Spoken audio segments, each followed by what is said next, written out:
నమస్తే మీ TV news కి స్వాగతం. నా పేరు యశ్వంత్.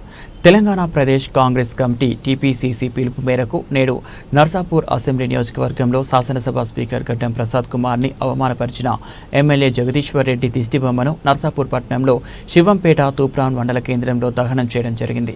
ఈ నిరసన కార్యక్రమంలో పీసీసీ ప్రధాన కార్యదర్శి నర్సాపూర్ అసెంబ్లీ ఇన్ఛార్జ్ ఆవుడ రాజురెడ్డి పాల్గొని మాట్లాడుతూ శాసనసభ స్పీకర్ గడ్డం ప్రసాద్ కుమార్ గారిపై చేసిన అవమానకర వ్యాఖ్యలను తీవ్రంగా ఖండించారు. సభా పద్ధతులను మర్చిపోయి అసభ్యంగా ప్రవర్తించడం ప్రజాస్వామ్య విలువలకు వ్యతిరేకమని ఆయన అన్నారు. కాంగ్రెస్ పార్టీ ప్రజాస్వామ్య పరిరక్షణ కోసం ఎప్పటికీ పోరాడుతుందని, ప్రజాప్రతినిధుల గౌరవాన్ని కాపాడడానికి ఈ నిరసన కొనసాగుతుందని తెలిపారు. ఈ కార్యక్రమంలో జిల్లా అధ్యక్షులు ఆంజనేయులు గౌడ్, నర్సారెడ్డి, కాంగ్రెస్ పార్టీ నాయకులు, కార్యకర్తలు తదితరులు పాల్గొన్నారు.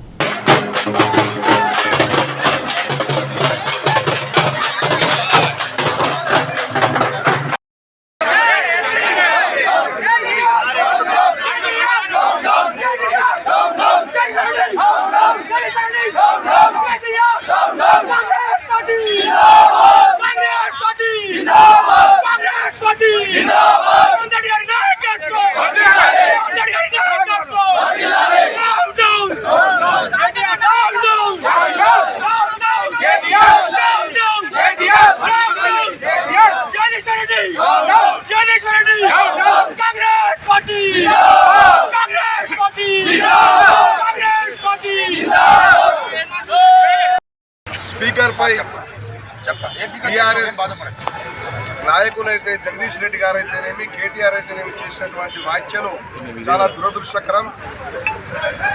15 నెలలుగా ఒక దళిత స్పీకర్ గారు ఒక హూందాతోని సభను గతంలో ఎన్నడూ లేని విధంగా అన్ని పక్షాలకు అవకాశం ఇస్తూ ఒక పారదర్శకతతోని మరి ఈరోజు సభను నడిపిస్తున్నారు. యావత్ తెలంగాణ ప్రజానీకం 10 సంవత్సరాలు తెలంగాణ ప్రభుత్వంలో టీఆర్ఎస్ ప్రభుత్వం చూసింది.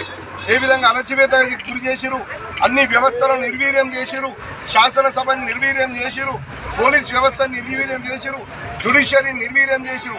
ఏ వ్యవస్థనైనా మలుచుకొని మరి పరిపాలిస్తే ఈరోజు ప్రజాపాలన ప్రభుత్వంలో రేవంత్ రెడ్డి గారి నాయకత్వంలో మరి స్పీకర్ గారు ఎంత హుందాతోని ఒక చదువుకున్నటువంటి వ్యక్తి సభలో కూడా మీరు అందరూ గమనించారు. మొన్న ఆయన జగదీష్ రెడ్డి గారిని ఉద్దేశించి ఉద్రేకానికి గురికాకండి, సహనాన్ని కోల్పోకండి, మీరు హుందాగా ప్రవర్తించండి అని అన్న మాటలు మన తెలంగాణ ప్రజానీకం చూసింది.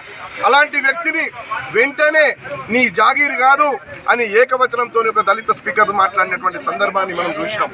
అంటే ఇప్పటికీ కూడా 10 సంవత్సరాలు బాగా సంపాదించి దోచుకొని కండ కావడంతో ఈరోజు వాళ్ళ మంత్రులు, మాజీ మంత్రులు మరి ఈరోజు ఇంకా కూడా ఒక స్పీకర్ పట్ల, ఒక మంత్రుల పట్ల, ఒక ముఖ్యమంత్రి పట్ల వాళ్ళు అనుసరిస్తున్న విధానం, మాట్లాడుతున్న భాష తీరు చాలా సహేతుకమైంది కాదు.